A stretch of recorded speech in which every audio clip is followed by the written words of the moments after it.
Padre, y del Hijo, y del Espíritu Santo. Padre bueno, Padre lleno de amor, te damos gracias por el don de la vida y te pedimos por Jesucristo tu Hijo, nuestro Señor, que nos concedas agradecerte sobre todo el don de la fe. También por el mismo Padre te pedimos que el Espíritu Santo nos acompañe en esta tarde, que lo que aquí realicemos sea para tu mayor gloria, que esté todo siempre en obediencia a las enseñanzas de la Santa Iglesia Católica, de manera que muchas almas puedan ser tocadas por esta conversación para ver tu verdad y venir a ella.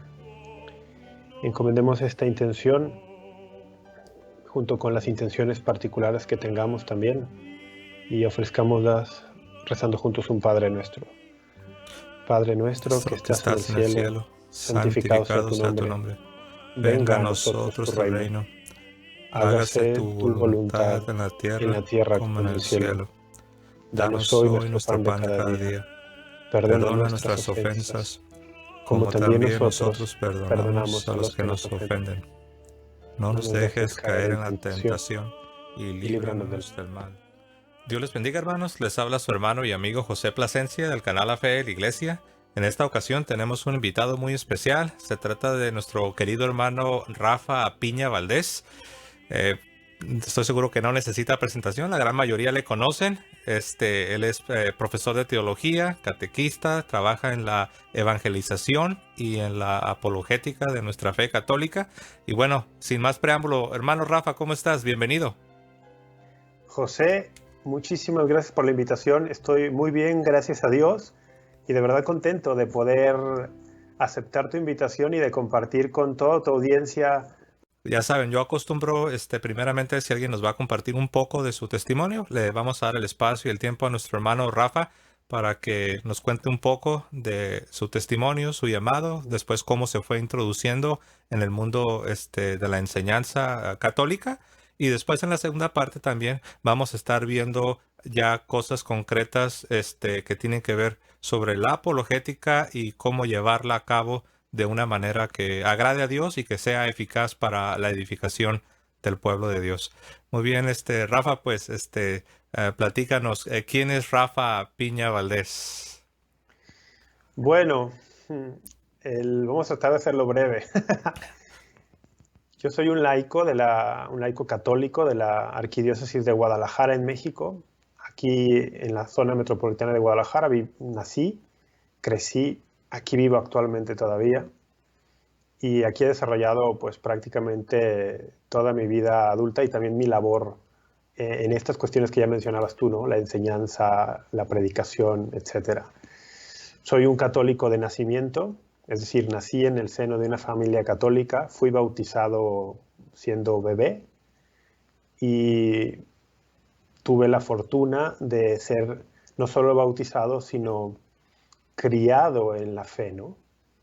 Que no es lo mismo, no necesariamente es lo mismo. Muchas personas pues son bautizadas, que ya es un don grandísimo, pero por distintas circunstancias a veces no tienen un ambiente o una crianza católica. En mi caso, a mí me crió mi madre únicamente, pero mi madre es una mujer de una fe profunda, una fe muy de mucha raíz y también una fe de corazón. Entonces, esas cosas también se transmiten, ¿no? Porque la fe no es una cuestión abstracta. La fe está diseñada para vivirse en comunidad y para fortalecerse con los lazos de relación y de interacción personal. Los primeros de ellos son los familiares. Y dentro de los lazos familiares, pues el lazo madre-hijo son muy importantes. No estoy haciendo menos el papel del hombre, ni mucho menos, ¿no?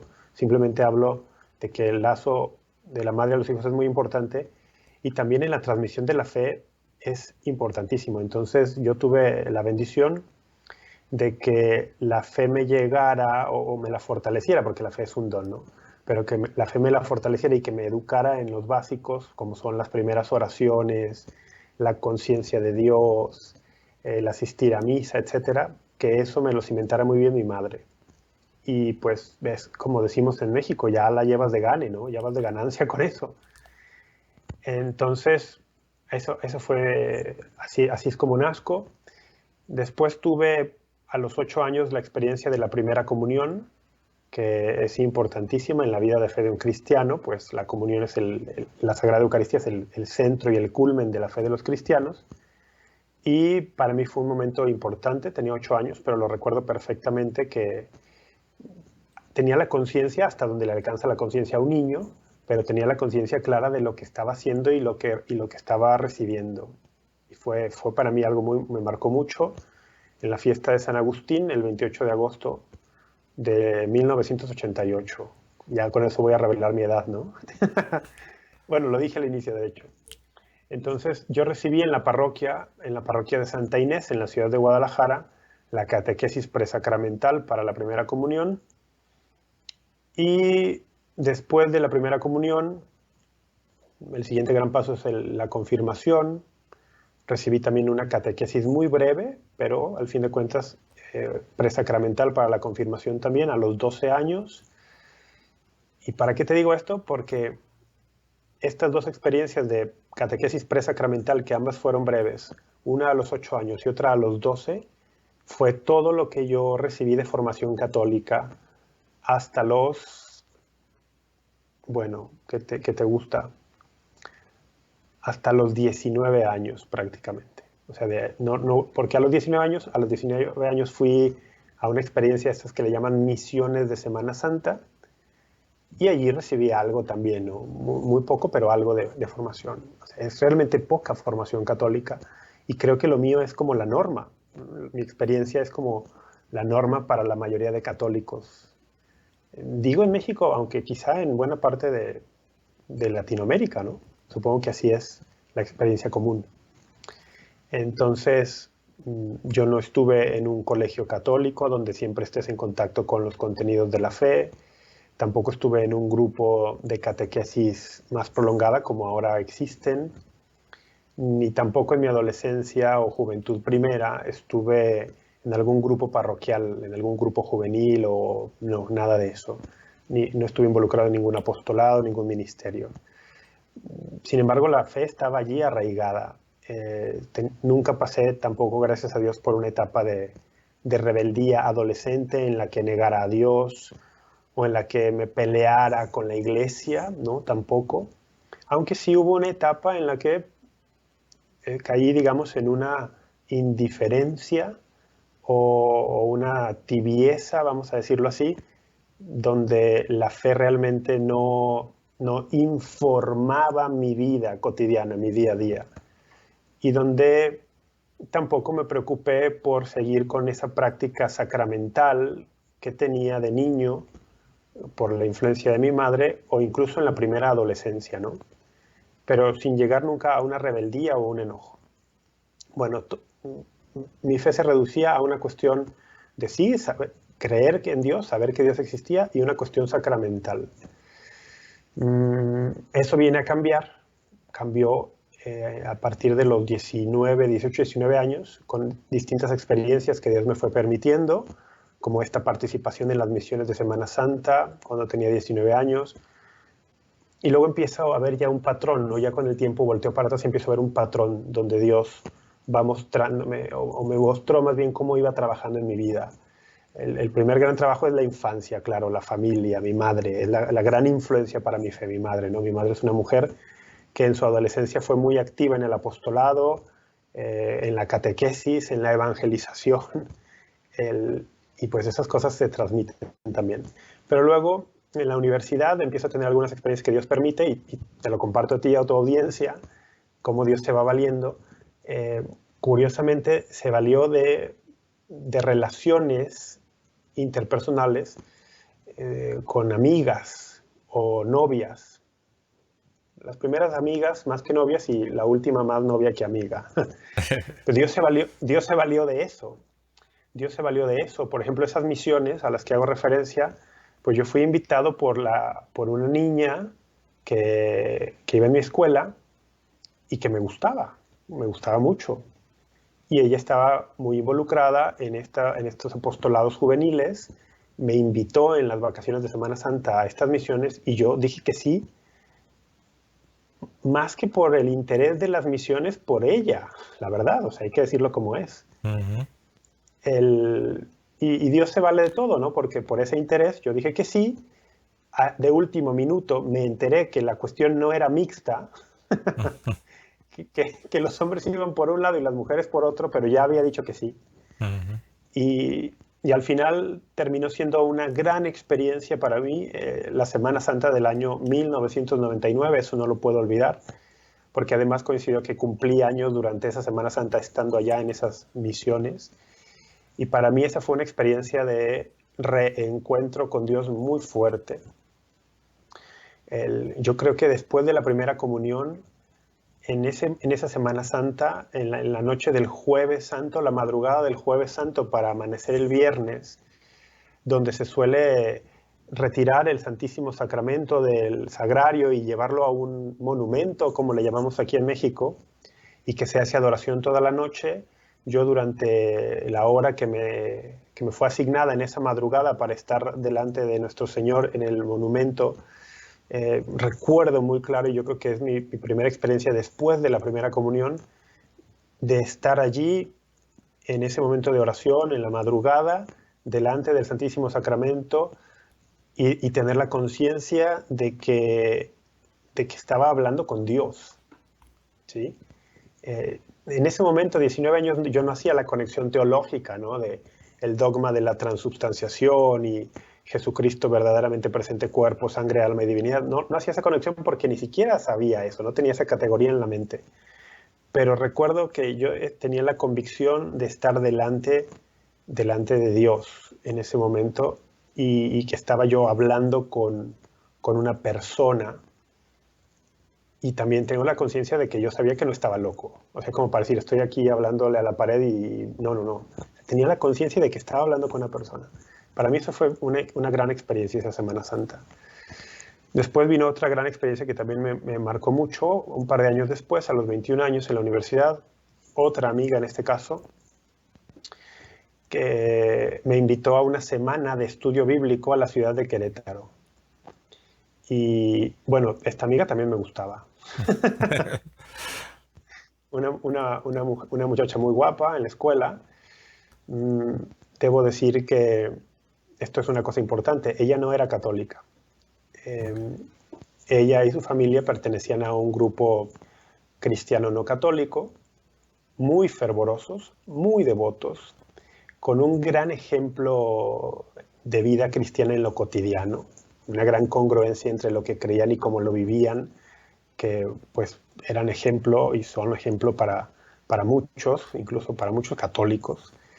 Y recuerdo que ella y yo teníamos una amistad y me invitó a esta semana durante las vacaciones de verano del 2001, si no me equivoco, a la ciudad de Querétaro a un estudio bíblico. Venía un pastor de su congregación de los Estados Unidos y el tema a estudiar era la carta a los romanos. Entonces yo dije que sí, nuevamente sí, tenía algo de interés en el tema, no voy a decir que no, pero mi gran interés era ella, ¿no? Lo que hice fue asegurarme de que esta cuestión fuera mixta, como no me fuera a pasar lo que me ha pasado 2 años atrás. Y una vez que ella me dijo, sí, esto es mixto, pues ya, dije que sí.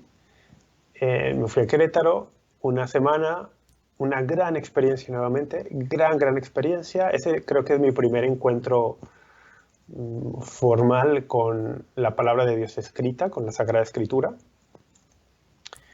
Me gustó mucho. Allí creo que allí descubrí el amor a la Sagrada Escritura. Y estas experiencias me iban moviendo, ¿no? Cuando yo regresaba de ellas, cuando regresé de las misiones o cuando regresé de esta experiencia en Querétaro, yo sí regresé con el corazón tocado. Pero me pasó lo que le pasa a muchos, que fue una experiencia de momento, no tuve una continuidad, un seguimiento en una especie de grupo, comunidad, y ese fervor con el que regresé de estas experiencias se me apagó en unas cuantas semanas. Y bueno, vino otra experiencia todavía más, que creo que fue ya como la definitiva, la tercera fue la vencida. Un par de años después, una chica, nuevamente una chica que me gustaba también. Esta última sí fue mi novia, debo decirlo, las primeras dos tristemente no fueron mis novias. Y esta chica, esta tercera chica, también era cristiana no católica. Ella además era norteamericana, bueno, es norteamericana, y pertenecía en aquel momento a una congregación que tú conoces muy bien, los Bautistas del Sur. Sí, Los Bautistas del Sur. Sí, los conoces bien, me imagino, ¿no? sí, estuve ahí algunos años. Algunos años. Pues ella es una chica norteamericana de una ciudad, voy a evitar decir la ciudad o el estado por respetar su privacidad, pero un estado de los del sur, de este famoso Bible Belt en los Ujú. Estados Unidos, y de una familia de muchas generaciones dentro de esa congregación, con, si no recuerdo mal, un abuelo incluso pastor, y también muy, muy comprometidos con su fe. Y nuevamente, a mí me impactó mucho la coherencia entre la fe que profesaba con los labios y la fe que buscaba vivir. Para mí ese fue un gran impacto tanto con esta chica que fue la tercera como con la anterior en la universidad que me invitó a este estudio bíblico en Querétaro. Se notaba, es que la coherencia se nota y yo se los veía, ¿no? Y con esta última, además el tema se le salía por los poros su amor a Dios. Ni siquiera es que tuviera que hablar mucho de él, ¿no? Pero se le salía. Entonces para mí esa fue una gran experiencia, me marcó mucho también, como que junto se acumuló con las dos anteriores experiencias y ya me prendió ahí me prendió o me reprendió la fe que yo tenía de la infancia. Y ese caminar y ese noviazgo, pues empezó a llevarnos a los dos a preguntarnos cosas en la medida que nos conocíamos. Empezamos a conocer la fe del otro. Ella llegó a venir muchas veces a misa conmigo, me hacía preguntas que yo tampoco conocía la respuesta. Yo le preguntaba algunas cosas de su fe y este caminar pues empezó a llevarme a conocer no solo lo que ella creía, sino lo que yo creía. Pero el descubrir lo que yo creía vino cuando la relación terminó. O debo decirlo, es como fue realmente, cuando ella terminó la relación. Para ser más específicos. Sí, sí, para ser específicos, ¿no? Porque eso que se terminó suena muy bonito. Bueno, cuando ella terminó la relación y que además la terminó, ella, su razón fue, o sea, la diferencia de creencia religiosa. Teníamos un par de años de relación y estábamos, aunque estábamos muy jóvenes, estábamos hablando ya de pensar en un futuro juntos y una cosa seria, porque yo estoy convencido que teníamos un cariño genuino el uno por el otro. Y empezamos a hablar futuro y ella fue mucho más madura que yo, mucho más madura que yo, porque ella empezó a decir, bueno, y si hacemos una vida juntos, ¿cómo va a funcionar este tema de la fe? Y si tenemos hijos, ¿cómo los vamos a educar? O sea, cosas que a mí ni se me ocurrían y que son importantísimas de hablar. Entonces, gracias a su madurez y a su compromiso con su fe, ella empezó a poner sobre la mesa este tipo de preguntas, este tipo de cuestionamientos, que a la postre llevaron también ella, pues muy influida por consejos de su pastor y de sus amigos de la iglesia, la llevaron a ella a tomar la decisión de terminar la relación. Para mí eso fue durísimo, me dolió mucho, me sacudió mucho, el, sí me movió el mundo y me motivó en una cuestión de la que Dios se valió a decir, oye, ¿cómo es posible que si yo creo en Dios, yo creo en Jesucristo, lo amo, incluso esta relación con Él me ha ayudado a amar más a Dios, ¿cómo es posible que no podamos estar juntos? Entonces dije, voy a ponerme a estudiar, voy a investigar las objeciones que ella me planteó, voy a ver lo que ella cree, lo que cree la Iglesia Católica y le voy a mostrar que hay una forma de estar juntos o de tener un futuro como familia juntos. Y entonces en un principio, casi por despecho, yo empiezo a estudiar, a involucrarme, a buscar información y sin darme cuenta, así empezó mi camino en la formación ya seria de la fe y en la apologética, porque cuando estoy en esto me tropiezo con la apologética, literal, así me tropiezo con ella, ¿no? Después de muchos meses de estar investigando, me doy cuenta que existe una disciplina teológica que se enfoca, aunque no se agota en eso, pero se enfoca en dar razones de nuestra fe. Entonces, me tropiezo con eso, empiezo a beber muchísimo de esto.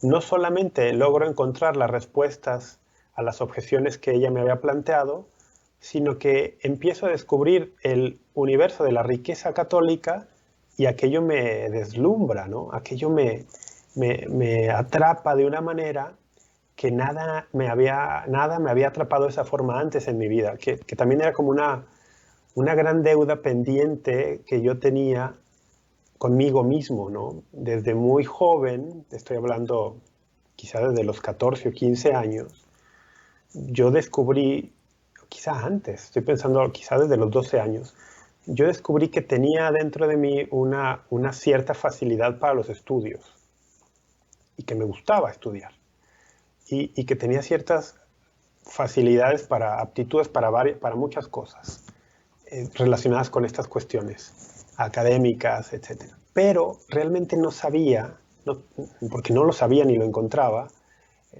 en dónde quería enfocar esas cuestiones, cómo quería usarlas.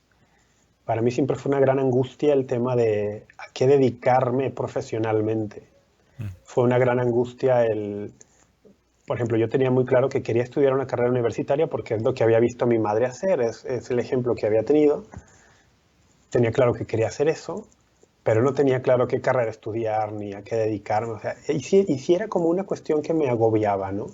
Terminé estudiando, no lo mencioné, lo menciono ahora, como porque era una opción que estaba ahí, aunque no era algo que me encantara, pero terminé estudiando ingeniería industrial con una beca que me permitió estudiar en el TEC de Monterrey, pero no encontraba una pasión, no encontraba algo donde yo dijera, aquí puedo enfocar los talentos o las aptitudes que Dios me dio, y no lo encontraba. Y brinqué de un trabajo a otro, de una cuestión a otra.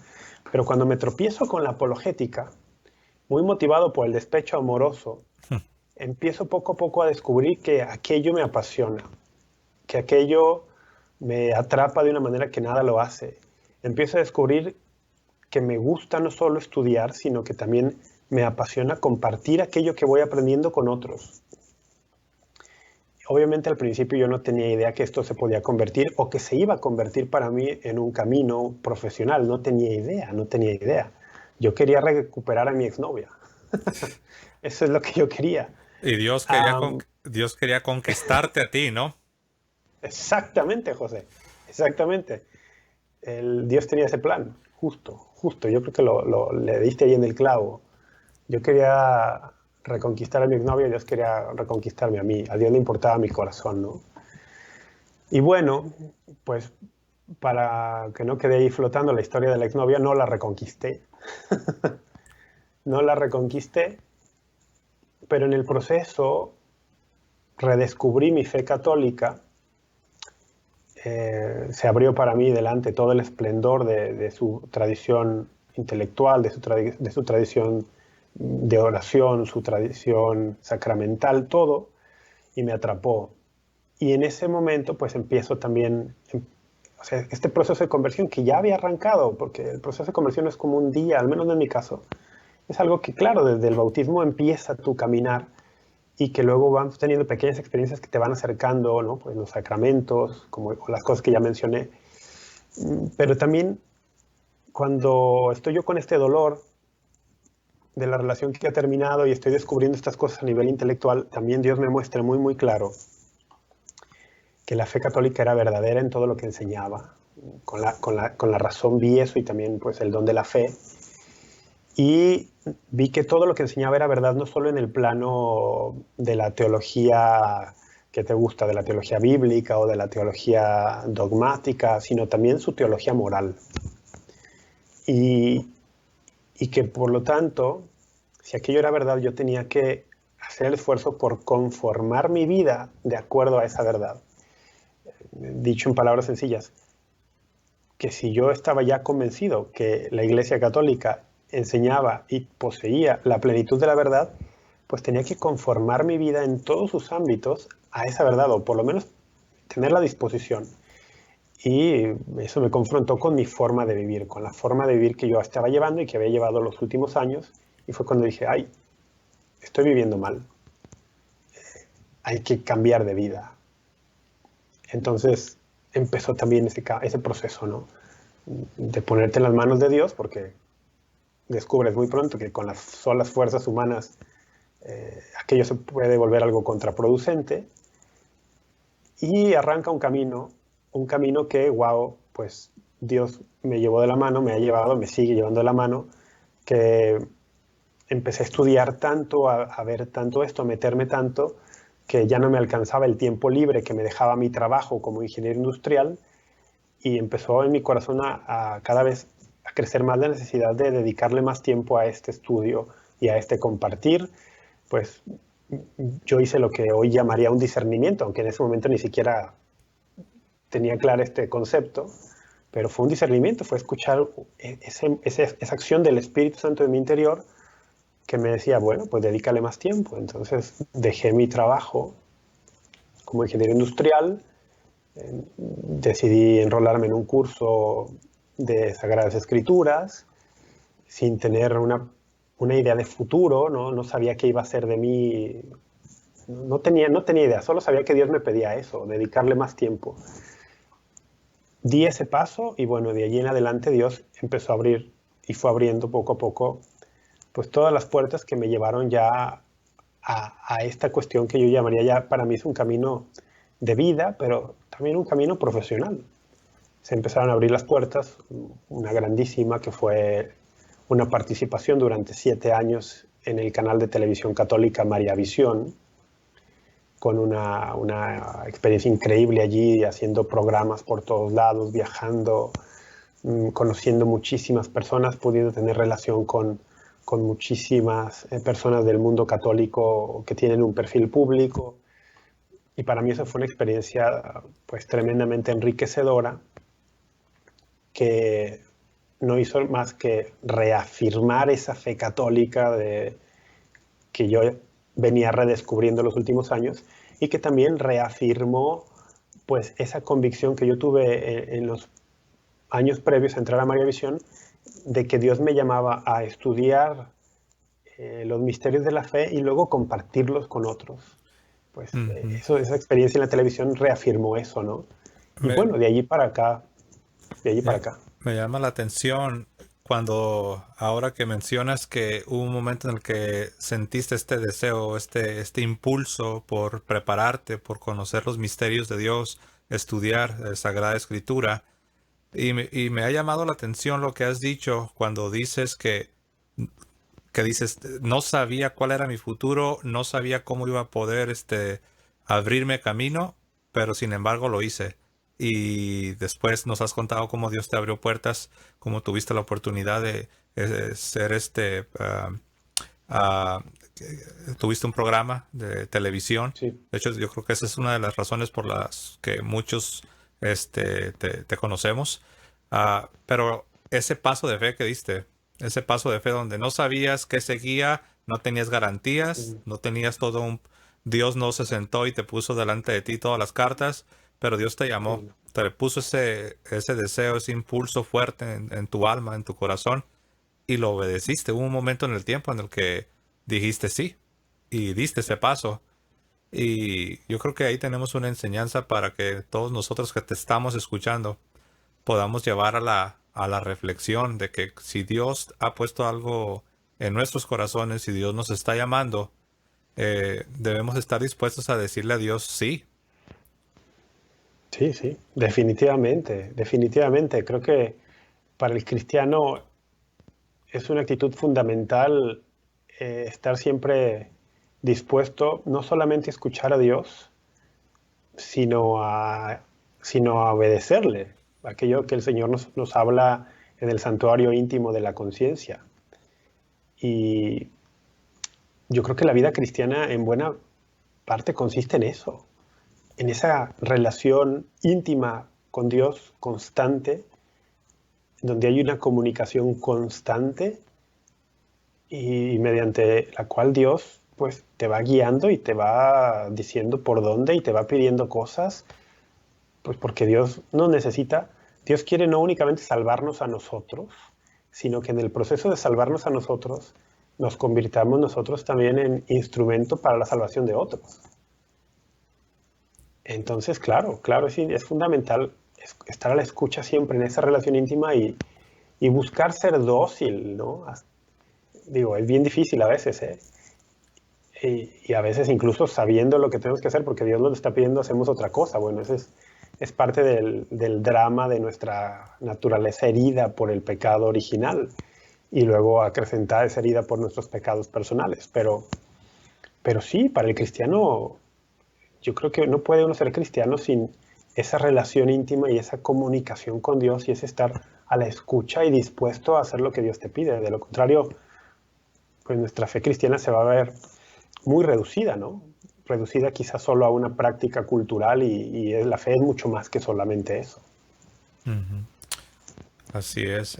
Me venía a la mente mientras te escuchaba, Rafa, el pasaje de la Sagrada Escritura donde se nos cuenta cómo Abraham salió de su tierra dejando atrás a sus seres queridos. Y hay una parte que esa es la parte que siempre me ha hecho meditar mucho. La porción donde dice, sin saber a dónde iba. Uh-huh. Está narrando de cómo Dios le llama y deja todo, sale de su tierra, de tierra de los caldeos, y hay un verso donde dice, sin saber a dónde iba.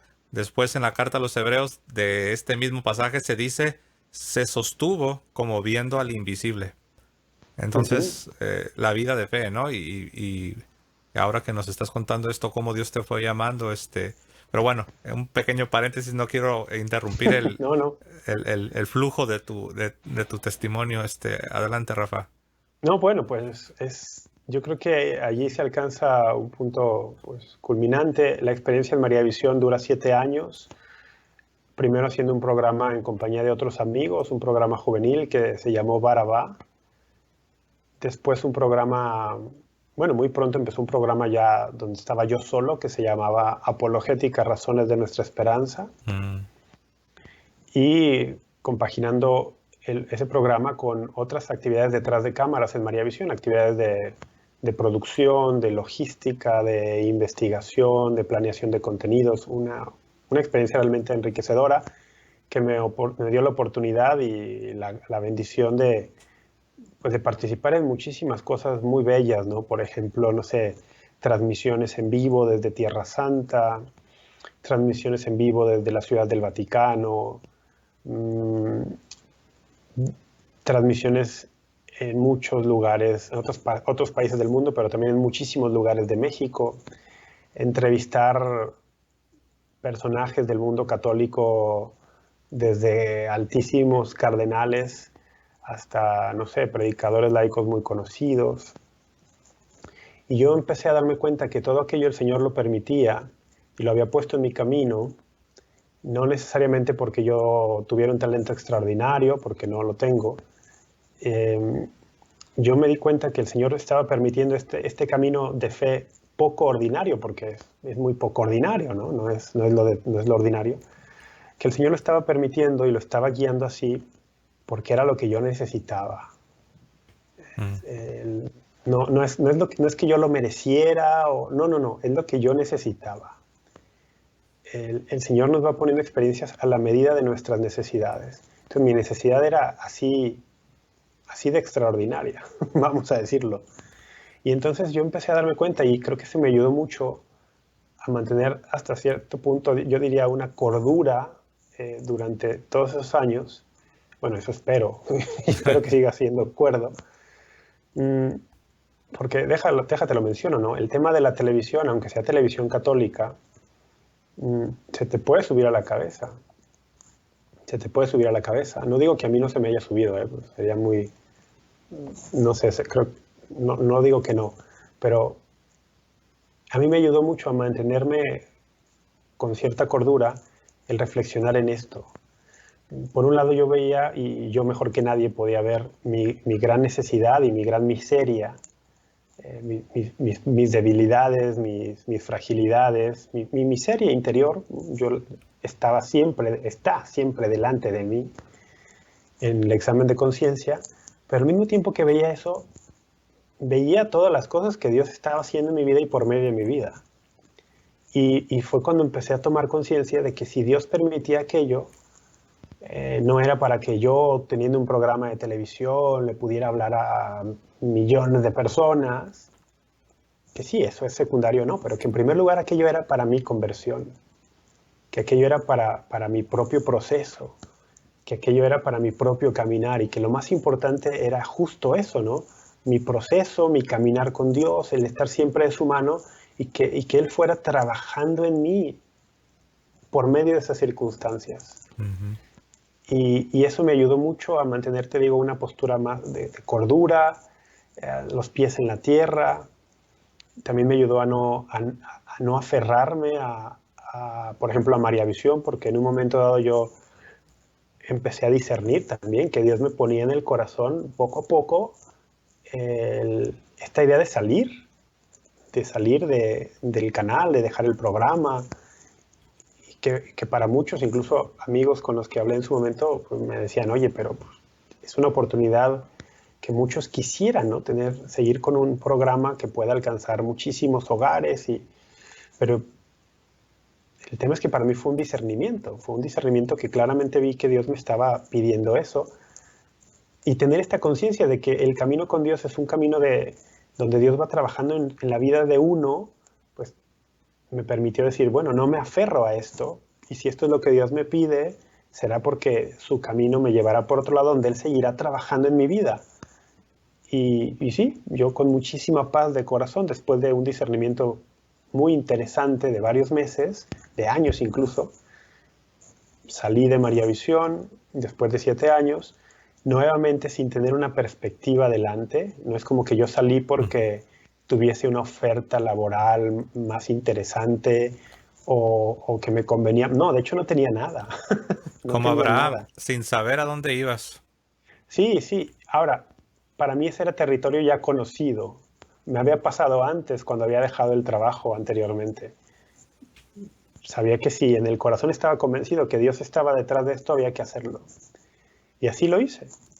Lo dejé sin tener nada delante y nuevamente con el tiempo se manifestó que era lo que Dios quería y Dios abrió otras puertas que yo ni tenía, no las tenía en el horizonte para nada y que han sido de gran bendición para mi vida y me atrevo a decirlo con mucha humildad para vida de otros también, ¿no?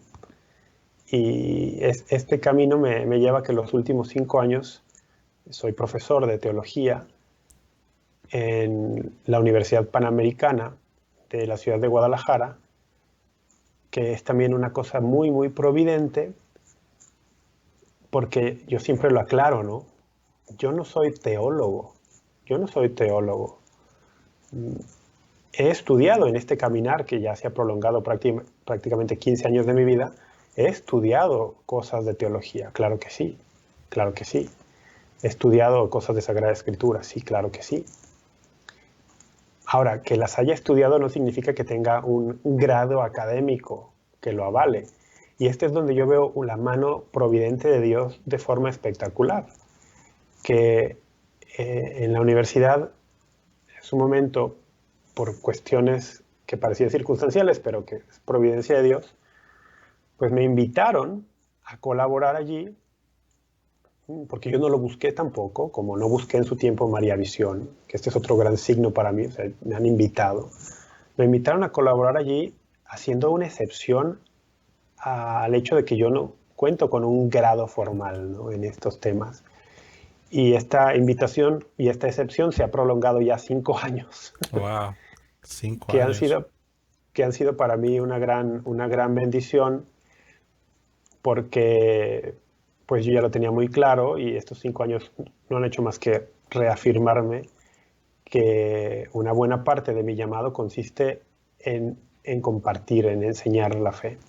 Wow. Y en la universidad tengo oportunidad de compartirla con chicos de 19, 20 años que hacen preguntas interesantísimas, Ujú. que muchos de ellos tienen mucha hambre de conocimiento de Dios. Algunos de ellos se declaran ateos o agnósticos y sin embargo bueno, habría que preguntarle a ellos, ¿no? Pero creo que se logra en las clases un ambiente de mucho respeto, de diálogo abierto, de, no voy a decir de cambiarles la opinión, porque no es el propósito de la clase, pero sí que por lo menos vean una cara de las enseñanzas católicas que a lo mejor no conocían. Mm. Entonces, bueno, he podido, al mismo tiempo que he estado realizando esta labor en la universidad, pues he seguido con clases bíblicas parroquiales, asistiendo a invitaciones a eventos, congresos católicos en Estados Unidos, en México, en Centro y Sudamérica, participando pues en muchas cuestiones, en muchos apostolados o ministerios o iniciativas como la que tú me estás invitando ahora, José. Entonces, en eso va mi vida, ¿no? En eso Ujú. va, y a la par que esto es lo exterior, ¿no? Pero pues, a mí lo que más me interesa es el trabajo, la obra que Dios va haciendo dentro de mí, ¿no? En esa conversión que nunca termina, en ese poner delante de Dios mis miserias y que su gracia pues vaya trabajando en ellas.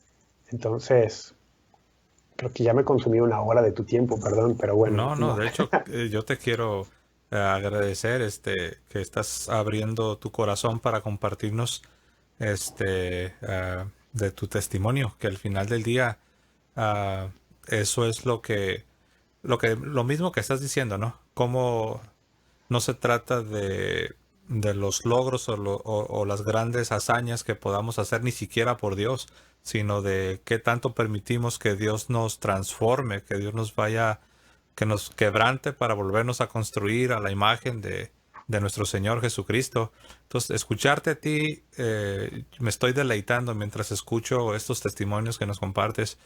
Me venía a la mente el pasaje del Evangelio cuando el Señor dice, el que pierda su vida por causa de mí, la hallará, la encontrará. Sí, Y pues, por decirlo humanamente hablando, y sé que siempre, sin importar sacrificios, siempre seremos indignos, pero humanamente hablando, viéndolo puramente desde una perspectiva humana, llegó un momento donde Dios te llamó y perdiste, entre comillas, perdiste tu carrera como ingeniero.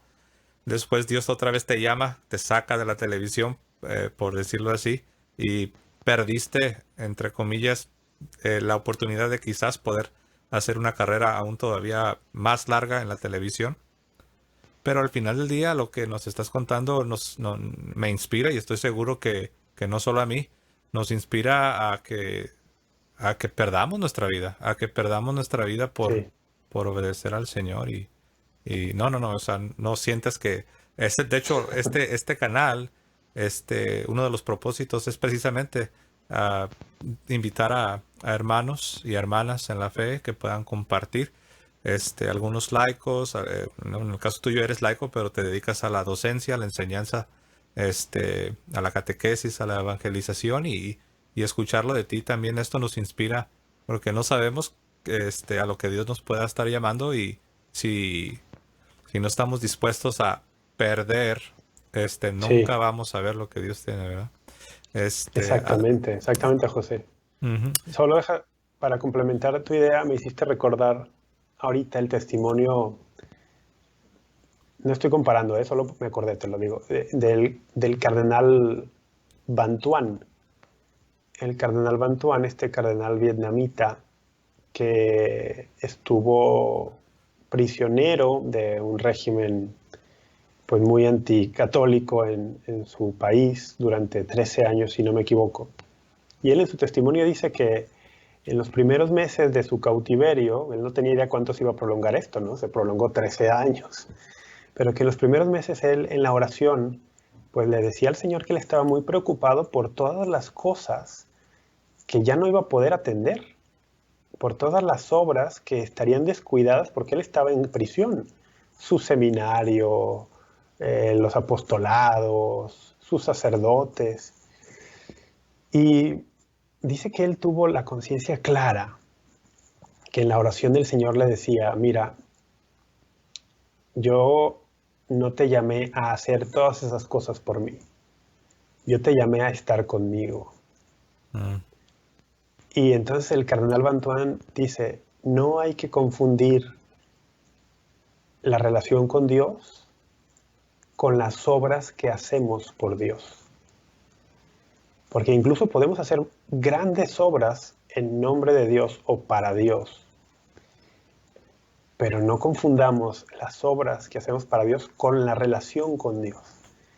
El Señor nos ha llamado a una relación con Él antes que a hacer cosas para Él. Entonces, me hiciste recordar ahora que decías esto, ¿no?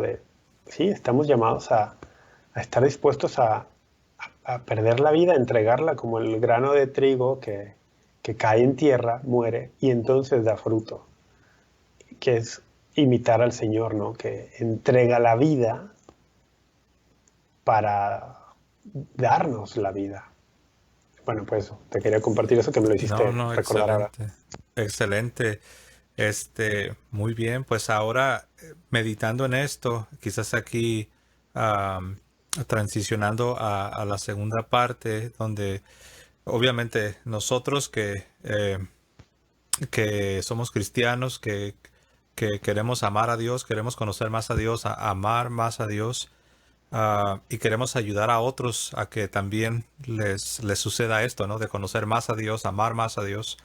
Este, y ahí es donde entra el compartir nuestra fe, ¿no? Que, como mencionabas fuera del aire, muchas veces se vuelve muy difícil trazar unas líneas fronterizas, por así decirlo, entre lo que es la catequesis, la evangelización y la apologética, ¿no? De hecho, quizás es imposible hablar de apologética sin hablar de catequesis, sin hablar de evangelización. No sé si, cómo, no sé, no sé si primero quieras explicar, cuál es el propósito de la apologética a la luz de la evangelización, y cómo podemos llevarlo a cabo, cómo podemos quizás estar listos no solo intelectualmente, sino estar listos, que nuestro corazón esté listo, que nuestra vida esté lista para poder realmente, ayudar a otros que necesitan. Sí, sí, sí. Bien, José, yo creo que tú conoces muy bien y tu audiencia también ese famoso pasaje en la Sagrada Escritura, en la primera carta de San Pedro, en el capítulo 3, versículo 15, ¿no? Donde San Pedro nos dice, de hecho lo tengo aquí Ujú. lo sé de memoria, pero para no mutilarlo, Sí. vamos a compartirlo. De hecho, me gusta a mí empezar desde el 13, desde el versículo 13, primera de Pedro 3, a partir del 13. Dice San Pedro, ¿y quién les hará el mal si ustedes se afanan por el bien? Mas aunque sufrieran a causa de la justicia, dichosos ustedes. No les tengan ningún miedo ni se turben. Al contrario, den culto al Señor Cristo en sus corazones, siempre dispuestos a dar respuesta a todo el que les pida razón de su esperanza. Entonces, aquí encontramos la justificación de lo que llamamos apologética, ¿no? Dar razones de nuestra esperanza. Estar dispuesto a darle una respuesta al que nos pide una respuesta. Y ese pedirnos la respuesta puede ser de forma directa, indirecta, consciente o inconsciente. Cuando alguien ataca la fe católica de manera frontal, está pidiendo una respuesta, aunque no lo haga de forma cordial o aunque no lo haga de forma respetuosa, ¿no? Cuando alguien está tergiversando, quizá incluso de buena fe, fíjate, una doctrina, una enseñanza de la Iglesia, está pidiendo una respuesta, aunque no lo haga de forma consciente. La apologética entonces se entiende como esta rama de la teología, vamos a decirlo, de la teología fundamental, que justamente estudia los porqués de la fe y luego los expone. En este sentido, la apologética sería una labor teológica. Ahora, yo sé que en muchos círculos católicos la sola palabra apologética saca como ronchas. O sea, Hay personas que le tienen mala idea a la cuestión de la apologética. Yo recuerdo cuando yo tenía unos 6 meses con el programa que llevaba por título Apologética, Razones de nuestra Esperanza en María Visión, me escribió por correo electrónico un sacerdote aquí de la ciudad de Guadalajara y pidió hablar conmigo. Entonces, pues me encontré con él y me dijo, tengo varios meses viendo el programa que haces, me gusta mucho, me gusta el enfoque, wow, qué bien. Dije, qué excelente, ¿no? Y me dice, lo único que no me gusta es el nombre. Y yo, ¿por qué? Me dice, no, es que eso de la apologética, dice, después del Concilio Vaticano II ya no Claro. usamos ese término en la iglesia, ¿no? Entonces él me daba a entender como que la cuestión apologética había sido utilizada después de la Reforma Protestante, quizá, pero que después del Concilio Vaticano II ya no la usábamos. Y yo recuerdo, porque yo lo tuve claro desde que desde que me tropecé con la apologética, un poquitito después fue la conferencia de Aparecida de los obispos latinoamericanos y del Caribe. O sea, yo me tropecé con la apologética que te gusta en el 2005 y esa conferencia fue en el 2007. Y recuerdo que yo seguí con mucha atención el desarrollo de esa conferencia y esperé también, anticipé bastante, esperaba que saliera publicada la exhortación, el documento, ¿no?, que venía después de la conferencia. Y ese documento, que es fundamental para entender pues, la actualidad de la Iglesia latinoamericana y del Caribe, mencionó la apologética en un párrafo, en un punto. Y cuando yo lo leí dije, es que esta idea que está aquí plasmada es la misma idea de apologética que yo vengo aprendiendo de los apologistas norteamericanos, que es con los que yo empecé a aprender, la gente de Catholic Answers, algunos conversos muy famosos como Scott Hahn. Yo empecé a aprender leyendo sus libros, viendo sus blogs, escuchando sus videos, yendo a conferencias con ellos a Estados Unidos. Cuando leo el párrafo 229 del documento de Aparecida, dije, es que este es el tipo de apologética que yo he venido aprendiendo y el que yo quiero hacer. ¿Y qué dice Aparecida en el 229? Dice, hoy se hace necesario rehabilitar la auténtica apologética que hacían los padres de la Iglesia como explicación de la fe. La apologética, continúa el documento, estoy citando textualmente, la apologética no tiene por qué ser negativa o meramente defensiva per se.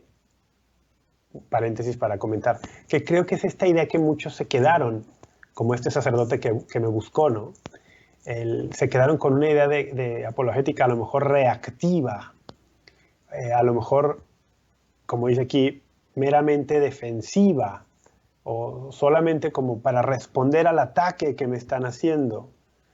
No, acá habla de una auténtica apologética que sea sobre todo explicación de la fe. Explicación de la fe. Que vaya en primer lugar dirigida a los mismos católicos. Yo asumía que ellos ya sabían todo esto que yo estaba redescubriendo. Dice, oye, tú vas a misa y tú rezas, ¿no? Oye, pues entonces, qué increíble esto y esto y esto, ¿no? Y empezaba a contarle y me decían, oye, yo no sabía eso. Y decía, pero ¿cómo? Tú estás muy cerca de la iglesia y cosas así, ¿no? Empecé a darme cuenta que los mismos católicos, incluso muy comprometidos con su fe, desconocían estas cosas que yo estaba redescubriendo. Y entonces fui cuando sale el párrafo, el documento de Aparecida, que habla de rehabilitar una apologética como explicación en primer lugar. Dije, claro, es que eso es lo que yo estoy haciendo. Creo que esa es una actitud muy buena y que le ayuda a las personas a redescubrir la fe católica, o en el caso de los que no son católicos, pues a descubrir lo que verdaderamente es la fe católica y no lo que creían que era. Entonces, bueno, todo esto porque me decías que dónde trazamos esta línea, ¿no?, de apologética, evangelización, catequesis. Pues yo diría que la apologética será un auxiliar tanto en la evangelización como en la catequesis.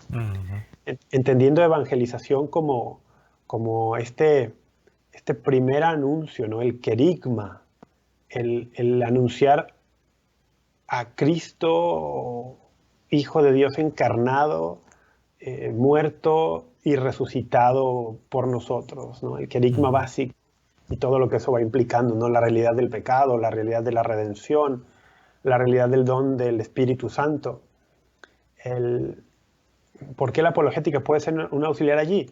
Bueno, porque puede ayudar a explicar nuestra idea de Dios, por ejemplo, a una persona que no cree en Dios.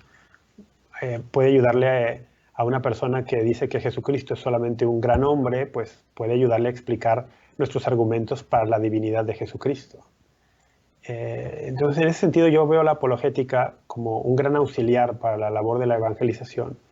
Y luego también como un gran auxiliar en la catequesis de aquel que ya ha sido evangelizado, aquel que ya cree y que está formándose, pues la apologética vendrá y le explicará muchas de esas cosas en las que ya cree, pero pues que tiene que profundizar y tiene que asentar en su vida.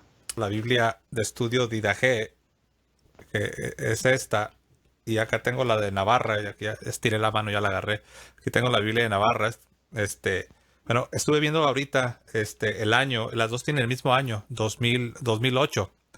Y tú mencionabas la Aparecida, que fue ¿en qué año? 2007. 2007. Entonces creo que todo esto está de la mano, porque dicho sea de paso, este es el pontificado del Papa Benedicto XVI. Sí. Y cuando uno va a estas Biblias de estudio católicas, la de Navarra o la de Didache, por mencionar algunas, no son las únicas, uno ve este fuerte énfasis en usando la patrística, usando la tradición sagrada, pero ya uno ve esta apologética, ahora sí como tú lo mencionabas, Rafa, como una explicación de la fe. Sí. Y tú me traías a colación, ¿no? Que la Iglesia puso un énfasis a partir del Segundo Concilio Vaticano en lo que es el ateísmo, los agnósticos, el nihilismo, personas que no son protestantes, sino muchos de ellos pues ya no creen en nada, ¿no? Sí, Eh, sí. pero en un contexto más latinoamericano, he visto literatura, tengo un par de libros que se llama El fundamentalismo en Latinoamérica. Cómo todos estos grupos que ya no son precisamente protestantes históricos, refiriéndome a anglicanos, luteranos, presbiterianos, sino ya grupos, los así denominados como grupos evangélicos, más de corte pentecostal, pentecostales, bautistas, adventistas, ahí, y luego ya para si queremos ir un poco más al extremo, pues ya entrarían testigos de Jehová, mormones. Sí. Pareciera que en nuestros países de América Latina, y aún en el mundo hispano, en Estados Unidos, es a lo que más nos estamos enfrentando. No sé si tú compartes esta idea. Sí, sí, sí, por un lado sí. Este es un reto grandísimo que tenemos, aunque yo creo que el gran reto en Latinoamérica sigue siendo el de los católicos que han recibido sacramentos, pero que no han sido evangelizados ni propiamente catequizados. Siento que ese sigue siendo el gran reto, ¿no? La nueva evangelización que se dirige en primer lugar a los católicos. Porque o sea, hemos recibido sacramentos, Ujú. pero poca catequesis y prácticamente nula evangelización. Siento que si logramos enfocar allí el mayor reto, por consecuencia, veremos que estos grupos dejan de crecer porque se alimentan, la mayoría de estos grupos se alimentan de católicos. El éxodo, un éxodo mal entendido o un éxodo negativo de católicos hacia las filas de estos grupos, de los que ya mencionabas, es impresionante, ¿no? En Latinoamérica el éxodo es impresionante. No sé, yo no tengo las estadísticas. Hace muchos años escuché cuando estaba en María Visión todavía, y realmente es que lo escuché y no tengo una fuente. Alguien tiraba por allí un dato de que cada semana en América Latina o en Hispanoamérica, bueno, más bien la América de habla hispana, que incluye muchas personas que están en Estados Unidos, que cada semana algo así como 10,000 católicos se unían formalmente a alguno de estos grupos. No, repito, no tengo referencia, no sé si esté sustentado o no, pero yo sí sé que es un número muy grande. Las personas que cada día se están uniendo a un grupo de este tinte. Si nosotros vamos a enfocar nuestros esfuerzos en el que ha recibido sacramentos, en el bautizado, por ejemplo, pero que no ha recibido formación y que no ha recibido el evangelio, sobre todo, que no ha sido evangelizado y que no le ha transformado el encuentro con Cristo.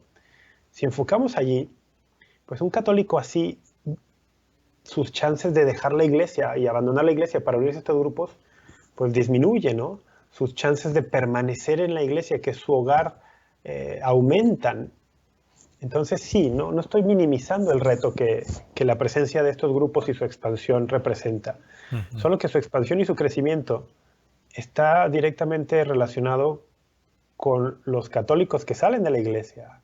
No están creciendo ellos de la manera en que lo están haciendo por una cuestión, digamos, únicamente demográfica, digamos que estén teniendo muchos hijos, muchos más que nosotros y que por eso crezcan a ese ritmo. No es una cuestión demográfica. Crecen al ritmo que crecen porque se nutren de católicos. Sí. Entonces, sí necesitamos una apologética renovada para que el católico que se ve tentado a dejar la iglesia para unirse a ese grupo tenga herramientas, tanto intelectuales como del corazón, para mantenerse en casa. Sí que lo necesitamos. Pero lo que más nos urge es que el católico pues haga viva la experiencia del encuentro con Jesucristo, para que ni siquiera le pase por la cabeza la idea de irse, ¿no? Sí, completamente de acuerdo. Pues yo, puedo dar testimonio, ¿no? A mí me tocó, como ya sabes, pues me tocó estar en el protestantismo por 20 años. Crecí católico, recibí mis sacramentos, mis papás hicieron el mejor trabajo, hasta lo mejor de su capacidad. Pero si a mí alguien me preguntaba, José, ¿por qué tú crees la Eucaristía y no crees en el punto de vista simbólico? O por qué crees en los sacramentos? O sea, sabía lo que creía, sabía las cosas que los católicos debíamos creer, pero no sabía ni cómo explicarlas ni cómo diferenciarlas, en contraste con otras, tradiciones, ¿verdad? Sí. Y me he fijado que muchos se encuentran en la misma situación, así como tú lo dijiste. Tenemos una gran necesidad de una nueva evangelización, dentro de la iglesia católica. Un reto enorme, ¿no? Ese es el gran reto. Yo creo que ese es el gran reto porque si tú te fijas los números globales de la iglesia, nunca ha habido más católicos en la historia que ahora. Porque luego también hay aquellos con esta mirada ultra pesimista, eh, incluso me atrevería a decir un poco apocalíptica en el sentido protestante de la palabra, porque la cuestión del apocalipsis se interpreta de una forma en el protestantismo y de otra forma en el catolicismo. Entonces esto de asociar el apocalipsis con cuestiones catastróficas es muy protestante, no es tanto católico. Pero Ujú. bueno, los que cultivan esta visión apocalíptica en el sentido protestante de la palabra de la iglesia, y dicen la iglesia va a menos y la iglesia va mal, y dices, bueno, a ver, en números, según el anuario pontificio, nunca ha habido más católicos en la historia que ahora. Y la iglesia está creciendo en números. Entonces, el reto está en los mismos católicos, todos esos católicos que está creciendo pues, por demografía y porque está creciendo increíblemente en regiones que a lo mejor están fuera de nuestro foco, ¿no? En regiones de Asia, en regiones de África. Y también sigue siendo el gran pulmón de la iglesia hasta el día de hoy Latinoamérica, por cuestión demográfica. Hacen sus hijos y los bautizan. Yo creo que la nueva evangelización hay que verla como eso, el reto de los católicos, ayudarnos entre nosotros para vivir nuestra fe, Ujú. para vivir nuestra fe. O sea, una persona que vive la Eucaristía y no fíjate, no estoy haciendo menos la necesidad imperiosa de la formación intelectual. No la puedo hacer menos porque además ha sido un pilar indispensable en mi camino y porque yo me dedico a formar y enseñar. O sea, no estoy haciendo menos la formación intelectual. Pero un católico que vive su fe eucarística, aunque a lo mejor no tenga la super formación intelectual de la transubstanciación y del dogma, que sepa lo básico, sí, pero que vive la Eucaristía como el encuentro vivo con Jesucristo en la misa y que ha hecho de esto un hábito de vida y que ese encuentro con el Cristo Eucarístico le llena de sentido la existencia, aunque de la transubstanciación sepa lo mínimo, ese católico no tiene ningún riesgo de ser convencido por un grupo de estos que llega a tocarle la puerta. Porque cuando le digan, oye, tú has visto que Juan 6 es una interpretación que ustedes le dan así, pero realmente es un símbolo tal, esta persona va a decir, a ver, no vengas con cuentos. O sea, yo sé la experiencia que tengo cada que comulgo. Yo sé la experiencia que tengo cada que estoy allí con él íntimamente. O sea, esa persona está blindada contra aquello. No estoy haciendo menos la necesidad imperiosa de formación. No, no, no, no, no. Yo me dedico a formar. ¿Sería correcto decir que no es lo uno o lo otro? Exactamente. No es una u otra. Son ambas. Y eso es muy católico. Las falsas dicotomías en estas cuestiones suelen venir de lugares no católicos. Oye, tradición o Biblia. Ujú, No, no, tradición y Biblia, ¿no? ujú, Fe u obras, fe y obras, ¿no? ujú, El, vivencia interior de la fe o formación intelectual, ambas, vivencia interior y formación intelectual. Es muy católico hablar en estos términos y ujú. es poco católico hablar en términos de que te presentan una falsa dicotomía, es decir, un reduccionismo que te dice solo esto o esto. No, muchas veces son ambas. Ujú. Sí, verdaderamente. Y ok, bueno, bueno, tú en tu experiencia, Rafa, si tuviéramos que decir cosas que ya en concreto en la parte ya formativa, en la parte en Sí. la parte apologética, en la parte de la enseñanza, en nuestro querer ayudar a otros que no conocen la fe católica. Yo en lo personal, mi deseo es ayudar a los católicos a que conozcan su fe para que sean fortalecidos. Obviamente todo esto tiene que ir de la mano de una vida sacramental, una espiritualidad católica, una conciencia formada. Pero obviamente no puedo yo hacer, no soy yo el que va a hacer todas estas cosas, pero siento que lo que yo debo hacer es ayudar a mis hermanos a conocer mejor su fe, y Sí. también ayudar a aquellos que creen que conocen la fe católica, pero en la realidad no la conocen, y ayudarles a que puedan venir al seno de la Iglesia Católica, y sabes, me he dado cuenta que hay muchas personas que tienen este genuino deseo, ¿no? Que quieren ayudar a otras personas. Muchos de ellos son sus hijos. Muchos de ellos Sí. son personas que están, que la verdad, si me preguntaras, José, ¿qué es lo que más te cuentan las personas que te escriben? ¿Cuáles son las vivencias que más te cuentan? Quizás la número uno es familia que se ha ido a grupos, a grupos protestantes, familia que se les ha ido, ya sea hijos, ya sea hermanos, ya sea tíos. Muchas personas dicen que la familia se dividió precisamente porque Sí. Es un eh, gran drama. ujú, Se que, vuelve un drama terrible, ujú. sí. Tú en tu experiencia, ¿qué nos pudieras compartir? Cosas que quizás debemos de evitar del todo en nuestro intento de ayudar a otros con la apologética o con la enseñanza. Y por otro lado, ¿cuáles son las cosas que debemos buscar y debemos asegurarnos de que estén en nosotros de tal forma que verdaderamente podamos ser instrumentos en las manos de Dios? Wow, es una pregunta realmente bien compleja. Algo que yo sí diría es que cuando empecemos a buscar hacer apologética con un familiar, con un amigo, con un compañero de trabajo, es decir, cuando busquemos dar razones de nuestra fe, no perdamos de vista lo que dice Primera de Pedro 3, 16, que es el versículo inmediatamente posterior a lo que compartíamos hace unos instantes, ¿no? El Ujú, 3.15 lo conocemos de memoria, los que estamos involucrados en la apologética, dice, estén siempre dispuestos a dar respuesta. Ok, bien, pero el 3.16, San Pedro nos dice algo que es indispensable en esto, dice, pero háganlo, y cito la traducción que usa la Biblia de Jerusalén, dice, háganlo con dulzura y respeto, con dulzura y respeto.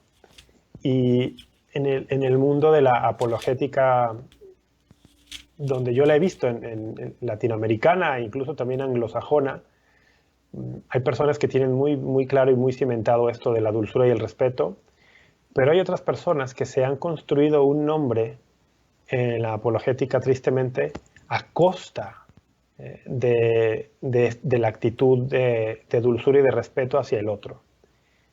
Y digo a costa, ¿por qué? Porque esto vende, vamos a decirlo en términos empresariales, la actitud beligerante, la actitud de grito, la actitud de apabullar al otro, de ridiculizarlo, de levantar la voz y de llamar nombres. Eso vende, porque excita el morbo.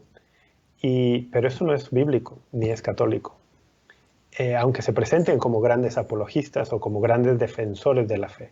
Ujú. Hay que recordar acá que lo nuestro, San Juan Pablo II lo dijo en una locución, lo nuestro no es ganar argumentos, vencer en debates. Lo nuestro es ser testigos de Jesucristo, dar testimonio de Él y ganar almas. Entonces, San Pedro allí te lo dice bien claro, ¿no? Pero Ujú. háganlo con dulzura y respeto. Entonces, esto no significa que comprometamos la verdad, que la diluyamos, no significa eso para nada, pero sí significa que tengamos siempre presente la caridad, hacer la verdad en la caridad, como dice Efesios 4:15. Ujú. Hay que hacer la verdad en la caridad. Nosotros no podemos perder eso de vista, porque si pasamos eso por alto, podemos incluso hacer más mal que bien.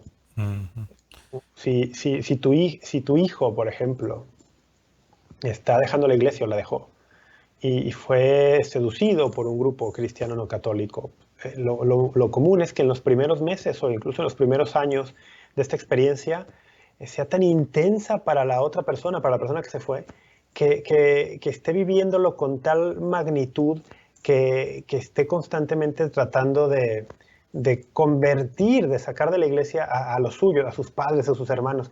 Y entonces por ahí un papá, una mamá, un hermano puede decir, oye, no, ya te fuiste tú, pero no voy a dejar que te lleves a tus hermanos o a nosotros. Y puede ser que empiece con un tono como muy, ¿no? Muy beligerante y dices, a ver, el, la caridad por delante, la Ujú. caridad por delante. Y de manera que no quemes un canal de comunicación, un puente que después vas a necesitar. De manera que no alejes a lo mejor, o también voy a poner otro caso, no tanto del que se va al protestantismo. Me ha tocado ver muchos casos de personas católicas que viven una suerte de conversión dentro de su catolicismo, ¿no? Algo como lo que me pasó a mí. Yo nunca me fui a un grupo protestante. Ujú. Y que cuando te sucede esto en la vida, como despertar a la vida católica, puedes asumir, y yo digo, a mí me pasó también, puedes asumir ciertas actitudes con los otros, con tus hermanos católicos que a lo mejor no están viviendo lo que tú estás viviendo, ciertas actitudes que más que acercar a otros los alejan. Que tú de pronto empieces a sentirte como más católico o un católico superior o que empieces a juzgar al otro católico porque no está viviendo como tú sin tomar en cuenta su proceso, sin tomar en cuenta la acción de Dios en su vida, sino simplemente como desde una posición de superioridad. Y a lo Ujú. mejor eso en lugar de atraer al otro, lo alejas más. Como una especie de lo que le llaman el efecto del péndulo. Van de un extremo, porque típicamente las personas de las que hablas muchas veces no estaban practicando Sí, su van fe. de la tibieza absoluta a Ujú. un fervor exacerbado, ¿no? Sí, y quizás queriendo hacer algo bueno, acercar a su familia o a sus amigos a la fe, terminan, como dices, ignorando la obra de Dios y queriendo hacer las cosas en nuestro tiempo y a nuestra manera, y muchas veces terminamos estorbando, ¿no? Convirtiéndonos en tropiezo. Puede ser, o sea, y en mi experiencia sí puede pasar eso. Y por eso hay que ser muy cuidadosos, repito, sin diluir la verdad, sin comprometer nuestras creencias, pero hay que poner mucho cuidado en las formas, porque yo también veo ahora con el auge de las redes sociales ciertos sectores del mundo católico donde incluso se enorgullecen, en mi opinión, de actitudes de las que deberían avergonzarse, como diría San Pablo, ¿no? Mm. El, como enorgullecerse de esto de a mí no me importan los modos humanos, yo no tengo respetos humanos, Yo digo las cosas como son, y cuando lo que están diciendo es que están poniendo una excusa para ser maleducados, para ser groseros, para y enorgulleciéndose y la gente aplaudiendo eso.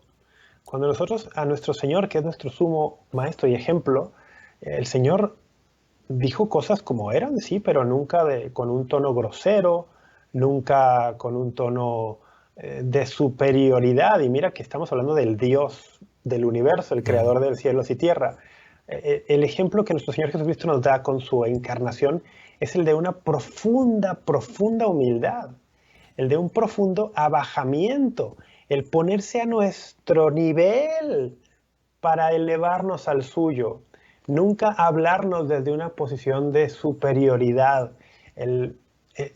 Por eso la virtud de la humildad es clave para el cristiano, porque tenemos que imitar a Cristo, que se hizo pobre en todo para enriquecernos, digamos, con ujú. su pobreza. Entonces, el, la forma es muy importante cuando hacemos apologética, cuando hacemos evangelización. El modo es muy importante. La manera, San Juan Bosco él lo tenía muy claro, ¿no?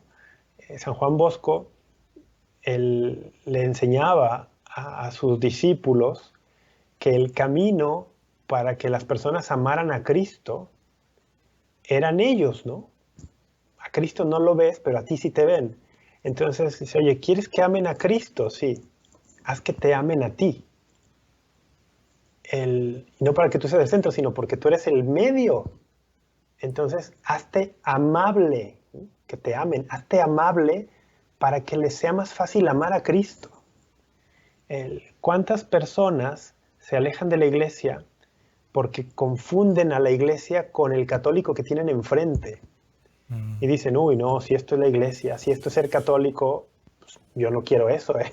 Yo no quiero Fíjate eso, yo que no le entro. esto que estás tocando precisamente lo estaba meditando, no sé ni por qué me vino a la mente hoy mientras manejaba de regreso del trabajo, acerca de las personas que muchas veces son lastimadas en algunos grupos dentro de la misma iglesia, precisamente ahora que mencionas este liderazgo impositivo, casi dictatorial, que algunos le llaman o le apodan predicación fuerte, ¿no? Dicen, predicación fuerte, dicen, usando estas formas, ¿no? Los gritos y expresiones, como mencionabas hace un momento, ¿no? Por citar algunos ejemplos, a mí no me importa, yo no tengo respetos por esto, por aquello, y y no sé por qué me vino a la mente de cuántas personas tal vez no se han ido de la iglesia, pero muchas veces son lastimados, son desanimados,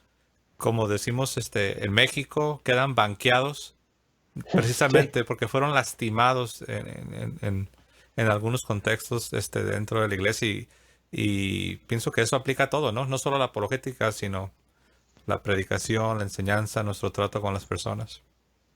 claro, todo católico tendría que estar en una actitud de acogida al otro, independientemente de sus circunstancias de vida, independientemente de su postura. Todo católico tendría que estar en actitud permanente de acogida, porque nuevamente esa es la actitud que tiene Dios hacia nosotros todo el tiempo.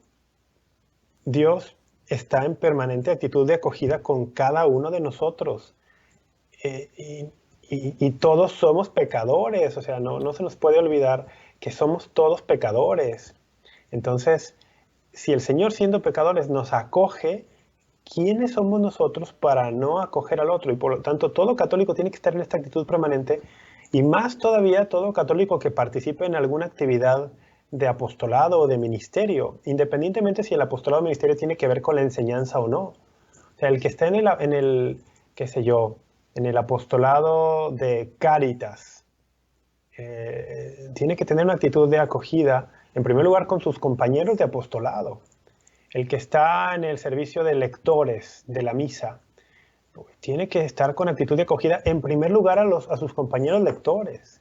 El, porque de lo contrario, como tú notas muy bien, hay gente lastimada que aunque no se vaya de la iglesia, sí se le hacen heridas que dificultan su caminar dentro de la iglesia.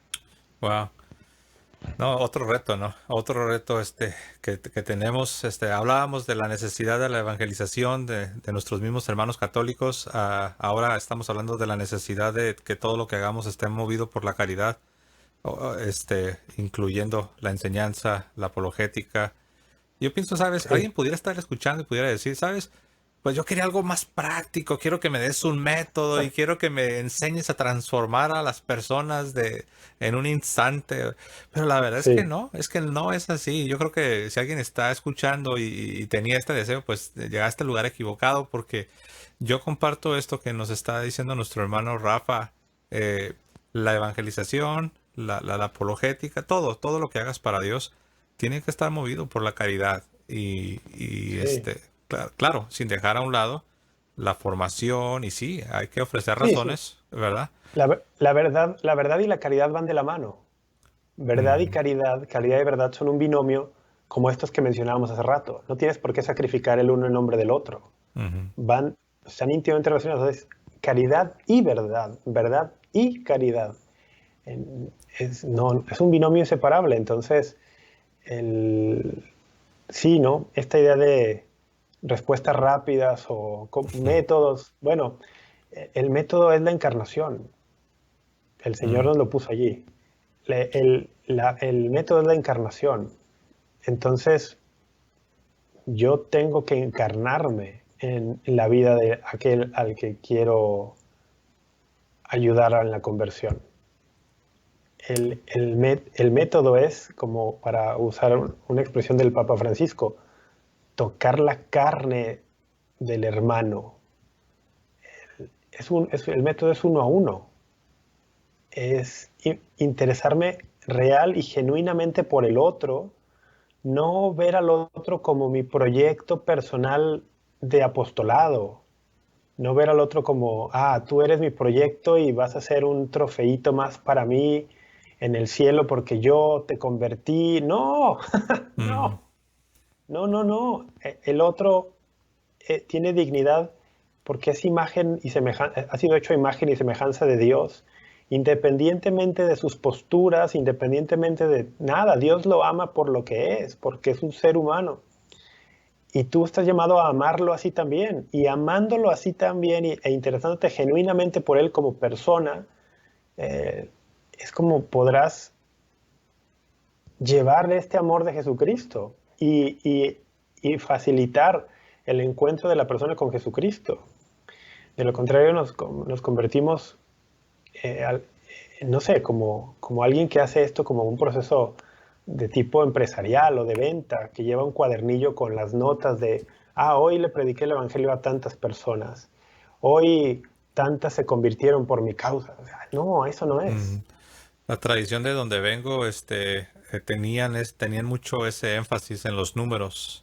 Siempre estaban, pues, pasan, por ejemplo, llegaban y decían, este, ¿cuántas personas asistieron? ¿Cuántos invitados trajiste? ¿Cuántos bautismos nuevos?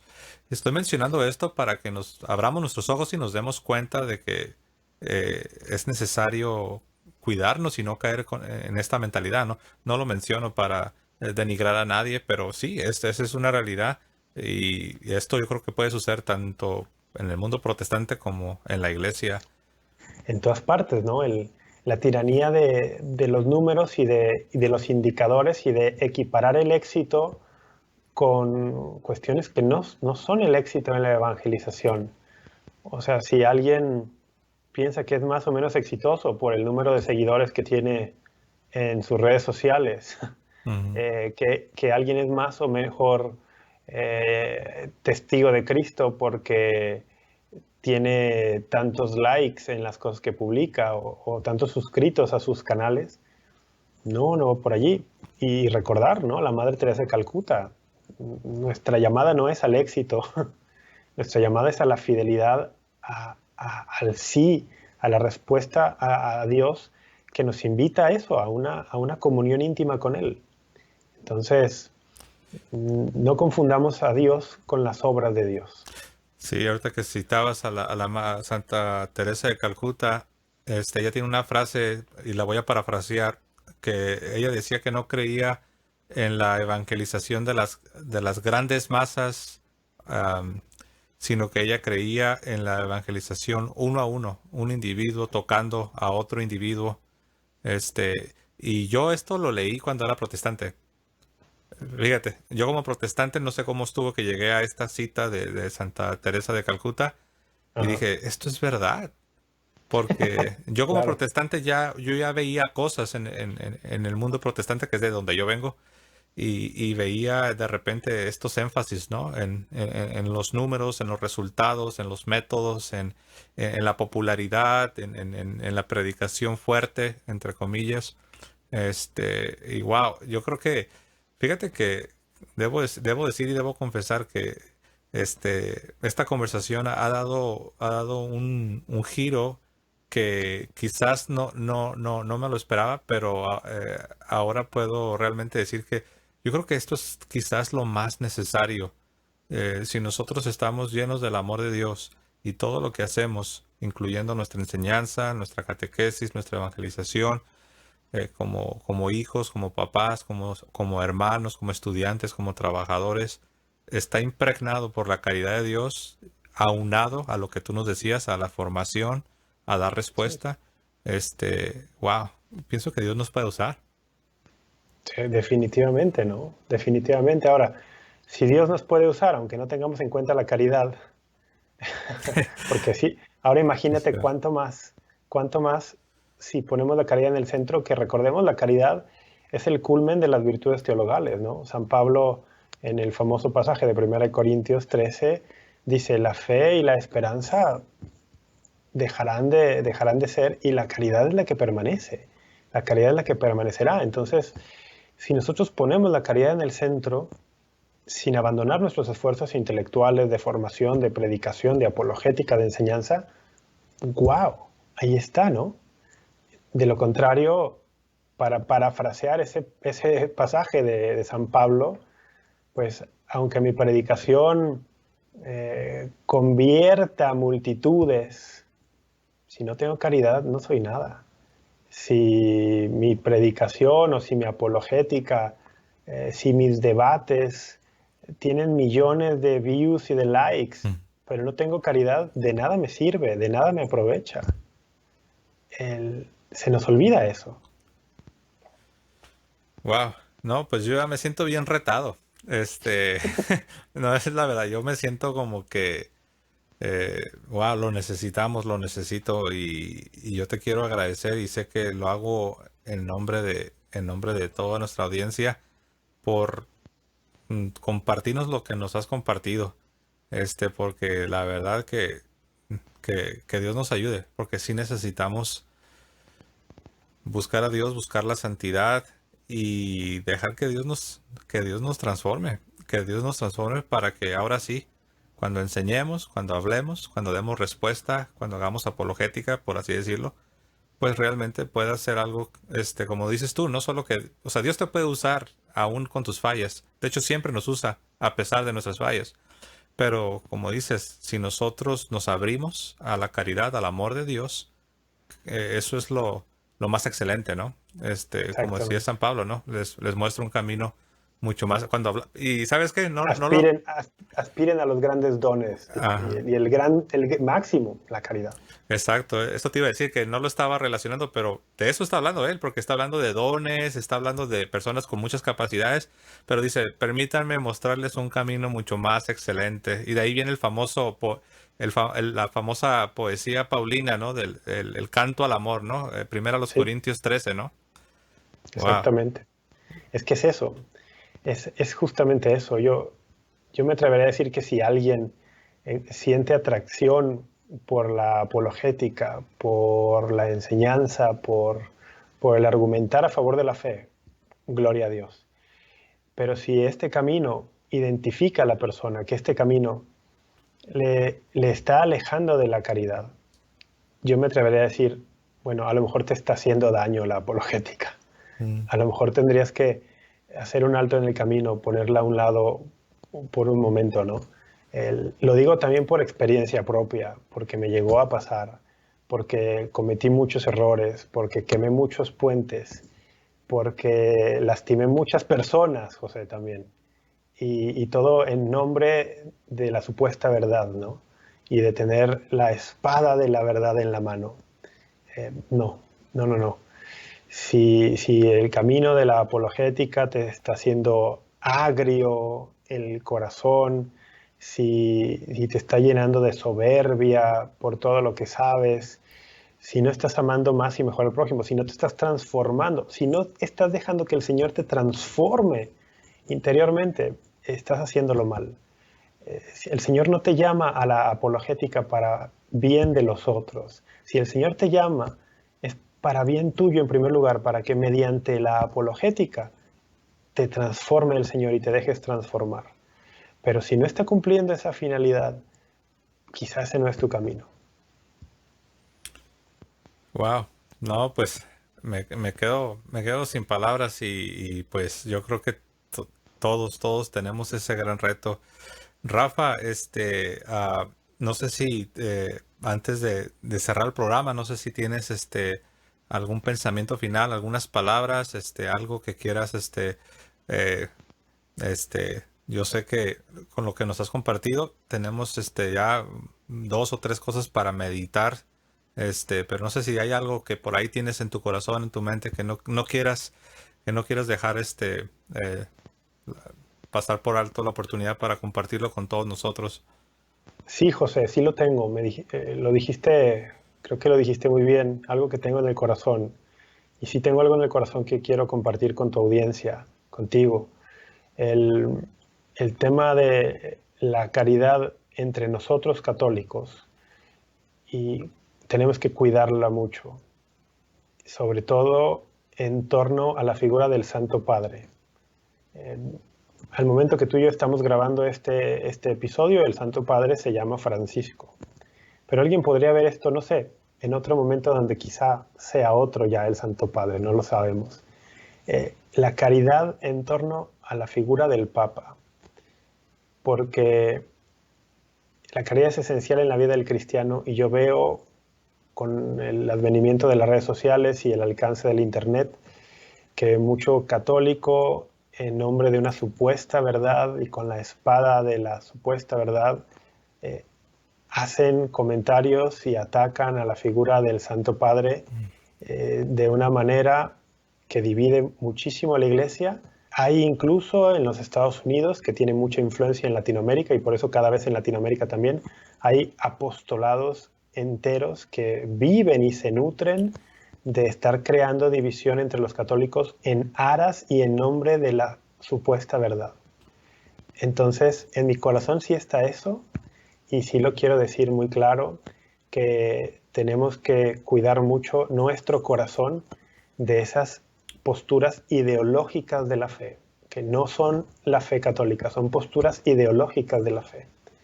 Y sí tenemos que resguardar nuestro corazón contra esa tentación y tenemos que siempre poner la caridad como el centro de nuestra relación con nuestros hermanos católicos, con los no católicos, y claro, obviamente, calidad con nuestros pastores, sacerdotes, obispos y el Papa.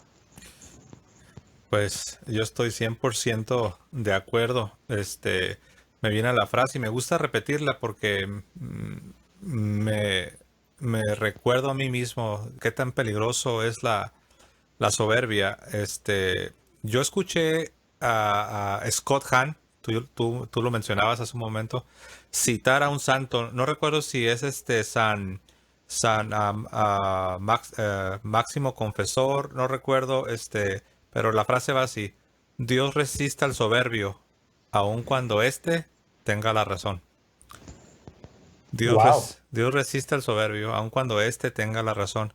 Y, y ahora esto a la luz de tener caridad hacia el Santo Padre, el Papa Francisco, este, yo no sé si el Papa Francisco un día verá esto, pero No lo descartes, no lo descartes. Papa Francisco le amamos y queremos orar por usted, hacerlo más y ah, Sí, he visto esto que nos has compartido, lo he visto, este, y muchas veces es un celo, pero es un celo desviado, y sí hay que tener cuidado. Y yo creo que nosotros que tenemos un poco de influencia sobre otras personas, tenemos la responsabilidad de ayudar a nuestros hermanos que no vayan a caer en, pues sí, ¿no? En semejante caso de irreverencia y De falta de juicios, caridad. de Exacto. juicios temerarios, el, sí, que termina convirtiéndose la fe en una ideología. Y porque cuando pierdes totalmente de vista el aspecto sobrenatural de la iglesia y el aspecto que la iglesia es una familia donde el Santo Padre es el Padre espiritual, uno como hijo, independientemente de alguna opinión teológica que pueda tener más o menos fundamento, la actitud hacia el Santo Padre siempre debe ser la de un hijo respecto a un padre. Y hay un mandamiento de por medio, honrar a tu padre y a tu madre, que implica a nuestros padres espirituales. Entonces, nunca perder de vista el aspecto sobrenatural de la iglesia que nos hace una familia y no únicamente una organización. Así es.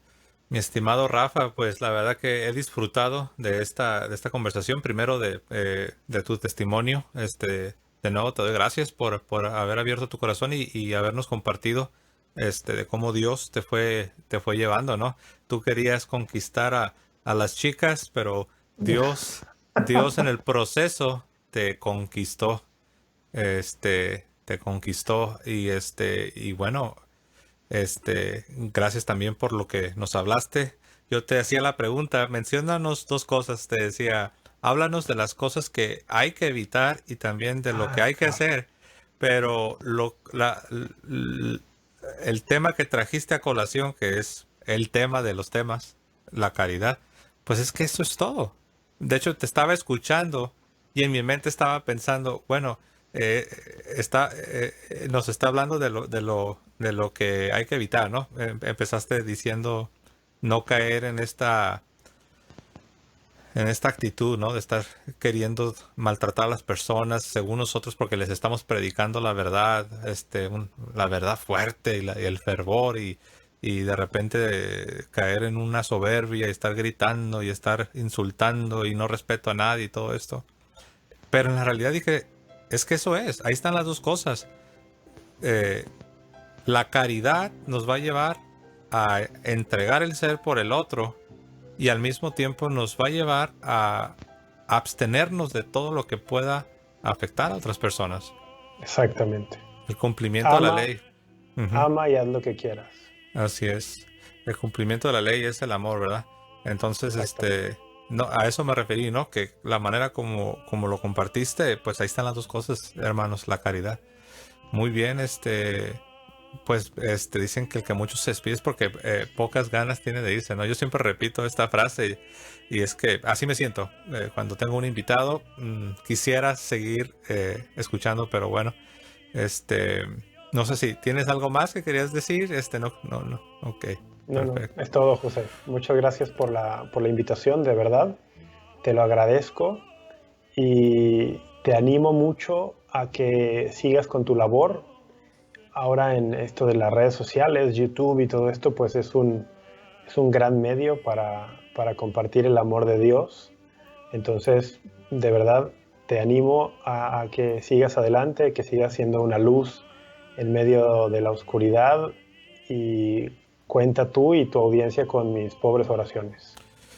Gracias. Y bueno, si quisiera, te voy a comprometer delante de todos. Tú, ojalá que esta no sea tu última vez. Ojalá que no sea la primera y la última. Ojalá que un día puedas regresar y compartirnos quizás, algún otro tema en lo que toca a la formación, la apologética, católica.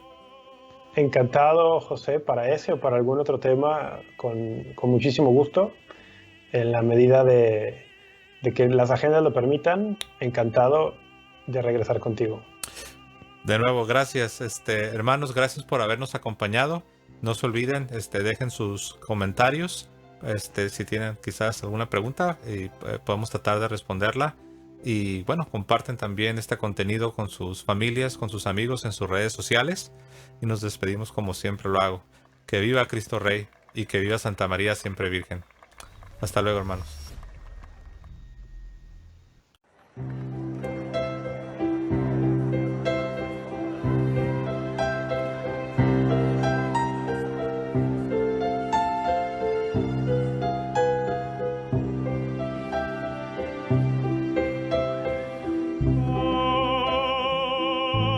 Ave Maria,